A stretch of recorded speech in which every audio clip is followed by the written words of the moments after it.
Q&A. So my first question for you as an icebreaker is, what is your favorite Vietnamese dish, if you have one? That's a hard icebreaker. Hi everyone, thank you for coming. I'm super hungry as well. I don't know why, but I want to say bánh bèo right now, but I don't think that's like my favorite. But that's what I want to eat right now. Yeah, that sounds really, really delicious right now. And then I guess my first question for you about your series is, how did you get involved, and what were some inspirations behind it, if you didn't mind sharing with the crowd? Cool. Yeah. So in this block, you all saw 2 episodes of a 5-part series about Southeast Asian American refugee community. So Thay Cha Land, the first one, this one, and then the market is a part of that. And we have another episode that's actually also playing at Viet Film Fest in a different block called Threads. And this came about because we were thinking, 50 years since 1975, which is the end of the Vietnam War, and also the war in Laos, and also the beginning of the Cambodian genocide. I think in Asia, our histories are so connected.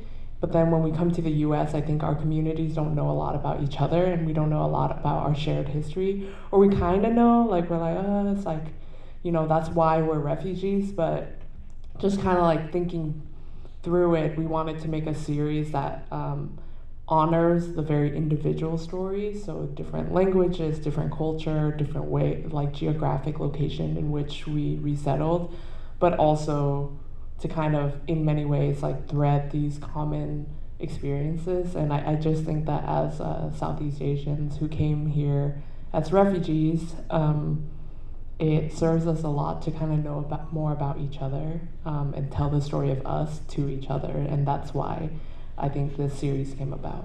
Yeah, that's really beautiful. And I liked what you said about giving each story its own short, its own vignette, being individualized. But then when you watch them across the different vignettes, you see a lot of similarities. And one that I saw was the organizational efforts.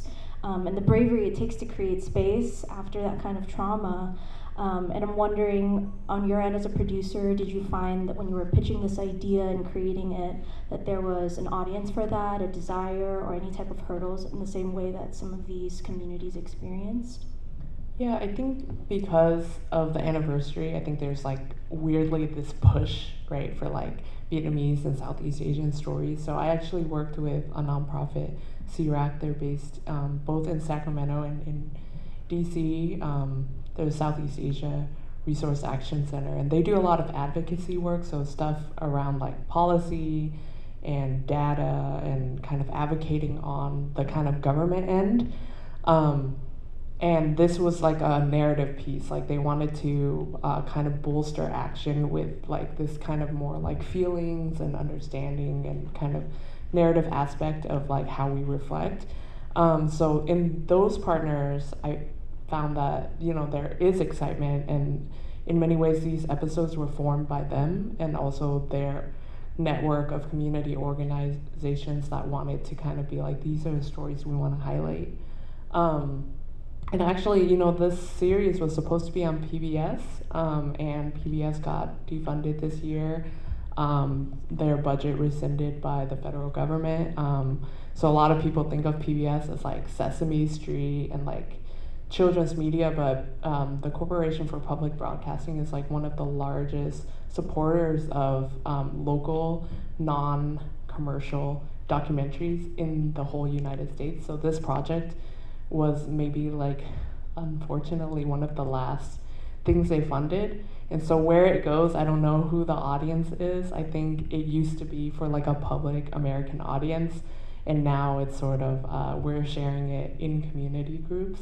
And I think there is an audience for it, especially with the older generation who often feel like, everything's in English, or that their stories aren't really highlighted. I think this series made an effort to be intergenerational. So that's where we've been finding an audience. It's in like community groups. But hopefully one day it has like a wider release. Yeah, I'm wishing strong distribution for it, because it's definitely incredibly moving and special.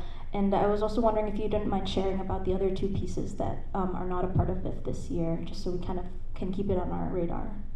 Yeah, so the whole series has a very glamorous name, Southeast Asian American Journeys. And we sort of finished it in pieces, mostly because of capacity. So I produced the series and directed 3 of the episodes. Nguyen directed the market, and Julie Grande directed Decha. And so we just finished our Orange County episode last month, so I couldn't be in Viet Film Fest this year, but it highlights queer Vietnamese and Cambodian members who live in kind of ethnic enclaves, and to think about like that identity when you're in a place where you're full of people of your culture and you're kind of like celebrating that identity.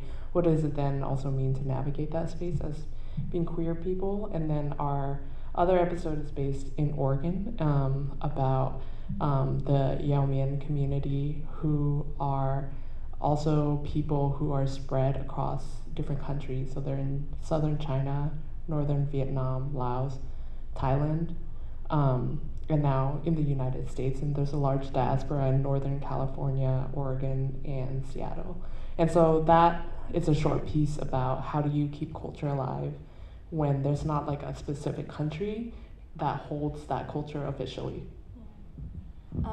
A follow-up question that I had is something I noticed specifically with Tay Cha, the land, is the alchemical relationship that these farmers have with like their craft, which is farming.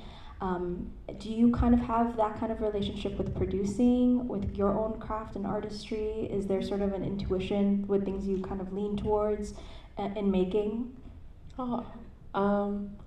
So I'm not really a producer, actually. I mostly identify as a director, but for this project, I felt I needed to produce in order to get it to run the way I wanted to. So like to bring on people who I felt like sometimes are overlooked. So all the directors are women, and I felt like it wasn't specifically why I chose them, but it was like Joa's work I had seen. She's based in Minnesota in the Twin Cities. I had seen multiple things that she made, and it just made so much sense that it would be her who directed, and I felt like being a producer would help me sort of like help somebody else see their vision. And I think when I think that's like a gendered thing. I'm trying not to go on like a long tangent, but I think that people want women to be producers because in many ways women do that reproductive labor already of like getting things to happen, and then the director gets all the glory. So I like to have all the glory. I like people being like, oh my god, that was so creative. But I think the producer has less of the glamorous work. Like they do the thing and then people are like, what do producers do? So it was cool to like shift that relationship for someone, like for two people I really respected. So in that way it felt natural, but it is different to kind of like do the logistical things and not do the things that I find super fun, which is like the creative. But I did have a hand in that too. Like I made them shoot all the films in 4:3. So if you notice the square, so that's like a callback to like home video format. So that really made it hard for Wan Yi in the market because like the wide shots, she's like, I can't get the wide shots when it's so square. But I was like, just pretend like you're like a dad doing like a home video, you know? The 4:3 was very nostalgic for sure. And I think we have a couple minutes for questions from the crowd. If you had any questions that you'd like to ask Nguyen, feel free to raise your hand up. If not, I can also close out our Q&A session with a question is, what is the greatest thing you learned after taking part in the project? I don't know if I learned this, but I feel very like committed to intergenerational stories that include different languages. I think that was something that we idealized, like we said, you know, our community is so different, including language, and how to bring on teams that integrate different languages into films is something that I think I'll bring with me, because I think it makes the storytelling so much deeper when you just have somebody on set who speaks the language of that the elders are speaking, even though most of them, to be honest, could speak English.